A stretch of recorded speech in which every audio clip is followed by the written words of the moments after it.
Welcome to ABP దేశం. విశాఖలో తవ్వే కొద్దీ శవాలు బయటపడుతున్నాయి. నిజమే. ప్రస్తుతం నేను ఈ శీలానగర్ జంక్షన్లో ఉన్నాను. సో ఈ శీలానగర్ జంక్షన్ పక్కనే మనం చూడొచ్చు పోలీసులు ఇక్కడ భారీ క్రేన్లతోటి ఇక్కడ తవ్వకాలు అయితే జరుగుతున్నాయి. అంటే ఇక్కడ ప్రస్తుతానికి శీలానగర్ టు సబ్బవరం వెళ్ళే ఫ్లైఓవర్ సంబంధించిన పనులు అయితే జరుగుతున్నాయి. ఈ జాతీయ రహదారికి ఆనుకొని ఈ పనులన్నీ కూడా జరుగుతున్నాయి. సిటీకి దగ్గరలో ఎయిర్పోర్ట్కి అంటే పాత ఎయిర్పోర్ట్కి దగ్గరలో ఉన్నటువంటి శీలానగర్ ప్రాంతంలో విశాఖ పోర్ట్ నుంచి వచ్చే వాహనాలన్నీ వయా సబ్బవరం మీదుగా వెళ్ళడానికి ఇక్కడ ఎయిర్పోర్ట్ ఏదైతే ఫ్లైఓవర్కి సంబంధించి పనులు అయితే జరుగుతున్నాయి. ఆ పనుల్లో భాగంగా వివిధ ప్రాంతాల నుంచి మట్టిని సేకరిస్తున్నారు. సో ఆ సేకరణలో భాగంగా మట్టిని తీసుకొచ్చి ఇక్కడ డంపింగ్ చేస్తున్నారు. ఇవాళ ఉదయం ఈ ప్రాంతంలో 1-2 మృతదేహాలు చూసినట్లుగా స్థానికుల నుంచి పోలీసులకు ఫోన్లు రావడంతో పోలీసులు ఈ ప్రాంతానికి వచ్చి చెక్ చేయగా దాదాపు 3కి పైగా మృతదేహాలు ఇక్కడ కనిపించాయి. దాదాపు 7 పుర్రెలు ఇక్కడ దొరికాయి. సో వీటిని పక్కన పెడుతున్నారు పోలీసులు. అయితే గాజువాక్ పోలీసులు ఈ ప్రాంతాన్ని చేరుకొని ఈ మృతదేహాలన్నింటినీ కూడా ఇంకా తవ్వుతున్న కొలది వస్తున్నాయి బయటికి. ఎన్ని మృతదేహాలు ఉన్నాయి, అసలు ఇవి ఎక్కడి నుంచి వచ్చాయి అనే విషయాలు ప్రస్తుతం ప్రశ్నార్థకంగా మారాయి. ఎందుకంటే ఈ ఏదైతే ఈ ఇసుక మట్టి సేకరణలో భాగంగా ఎక్కడైనా శ్మశానం నుంచి మట్టిని తవ్వి తీసుకొచ్చిన క్రమంలో అక్కడ ఉన్నటువంటి శవాలను తీసుకొచ్చినట్లుగా ఆనవాళ్ళు అయితే తెలుస్తుంది. ఎందుకంటే వాటి దహన సంస్కరణ కార్యక్రమాల్లో వారు ఏదైతే చేస్తారో తలగడ అలాగే చాప ఇలాంటివన్నీ కూడా ఆ మృతదేహాలతో పాటు బయటపడుతున్నాయి. సో ఇంత సిటీ సెంటర్లో ఇంత భారీ ఎత్తున 3-4 మృతదేహాలు 7కి పైగా పుర్రెలు కనిపించడంతో నగరవాసులంతా కూడా కొంచెం భయాందోళన చెందుతున్నారు. ఏంటి ఇక్కడ ఈ తవ్వకాల్లో ఎంతలాంటి మృతదేహాలు ఇవన్నీ బయటపడడం, అవి చనిపోయిన వారికి కూడా మనశ్శాంతి లేకుండా అంటే చనిపోయిన తర్వాత కూడా వారికి మనశ్శాంతి లేకుండా ఇలాంటి మృతదేహాలన్నీ బయటపడడం ఒక విధంగా కలవరపెట్టే అంశం. ప్రస్తుతం ఇక్కడ గాజువాక్ పోలీసులంతా కూడా ఇంకా సెర్చ్ ఆపరేషన్ అంటే చేస్తున్నారు. ఇంకా మట్టిలో ఇంకా ఎన్ని మృతదేహాలు ఉన్నాయి, ఇంకా అవి ఎవరివి అనేవి కూడా తెలియదు.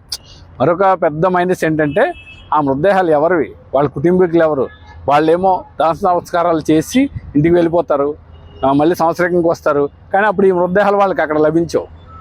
మృతదేహాలకు సంబంధించిన సమాధులు అవి వీళ్ళకి లభించవు, ఎందుకంటే అక్కడ తవ్వి తీసుకొచ్చారు. సో ఇంతటి దారుణమైన పరిస్థితి విశాఖలో చోటు చేసుకోవడం పట్ల ప్రతి ఒక్కరు కూడా చాలా దిగ్భ్రాంతితో ఉన్నారు. మనతో ఇక్కడ గాజువాక్ సీఏ ఉన్నారు, ఆయనతో మాట్లాడి అసలు ఏంటి పరిస్థితి అనే విషయాలు ఆయన అడిగి తెలుసుకుందాం. చెప్పండి, ఎప్పుడు మీకు కాల్ వచ్చింది, ఇక్కడ ఏంటి పరిస్థితి?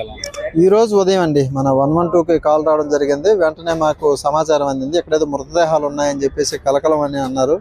అయితే దీన్ని కలకలం అని అంటే మేము పోలీస్ బృందాల దగ్గర ఇక్కడ వచ్చి చూసాము. చూస్తే ఒక పోగులో మాత్రం మట్టి కుప్ప వేసి ఉంది. దాంట్లోనే రెండు మానవ అవశేషాలు అనేవి కనిపించినాయి. సబ్సిక్వెంట్ దాని చుట్టూ ఉన్న పరిశీలించినట్లయితే ఏదైతే మనకి ఈ శ్మశానం తీసుకెళ్లేటప్పుడు మెటీరియల్ ఏదైతే ఉంటుందో తలదిండ్లు, పడక తలక ఇవి, తర్వాత ఏమో కట్టెలు, కాడి కడతారు కదా అవి, తర్వాత గార్లెండ్స్ అండ్ బెడ్డింగ్ మెటీరియల్ అంతా కూడా అక్కడంతా చుట్టుపక్కల పెట్టేసి ఉన్నాయి. అండ్ ఈ లోపల కూడా ఇంకేమున్నాయని చెప్పి మేము దాన్ని పూర్తిగా చదవది చూసినప్పుడు టోటల్గా ఒక 4 బాడీలు 9 పుర్రెల వరకు ఐడెంటిఫై అయినాయి. ఇదంతా కూడా ఒకే కన్సైన్మెంట్లో ఒకే పోగులో ఒక లారీలో కానీ లేదా ఏదైనా ఒక ఆర్టికల్లో తీసుకొచ్చి ఇక్కడ పెట్టినట్లు మనకైతే క్లియర్గా బయటకు కనిపిస్తుంది.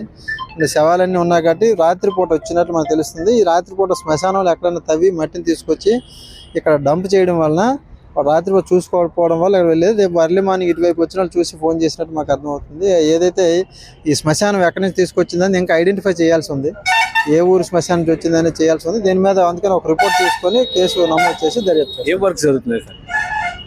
వర్క్స్ అనేసరికి ఇక్కడ ఏం వర్క్ లేదండి.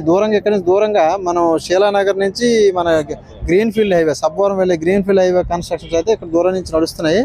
వాళ్ళు లోపలికి వెళ్ళడం కోసం ఇక్కడ రోడ్ని ఓపెన్ చేశారు. వాళ్ళ వెహికల్ వాళ్ళు పని చేసుకోవడానికి ఓపెన్ చేశారు. ఆ ఓపెన్ చేసి ఉండడం వల్ల సిటీ నుంచి తీసుకొని డెబ్రిస్ అన్ని ఇక్కడ తీసుకొచ్చి డంప్ చేయడం పాత నుంచి నడుస్తుంది. ఈ క్రమంలోనే ఇక్కడ తీసుకొచ్చి ఎవరైనా అంటారు వాళ్ళు. కాబట్టి దీని మీద ఇంకా మేము పూర్తి దర్యాప్తు చేయాల్సి ఉంది. సో సీఏ గారి మాటలో మనం వింటున్నాం, దాదాపు 4 శవాలు బయటపడ్డాయి మృతదేహాలు, అలాగే 9 పుర్రెలు కూడా ఈ తవ్వకాల్లో బయటపడ్డాయని ఆయన చెప్పారు.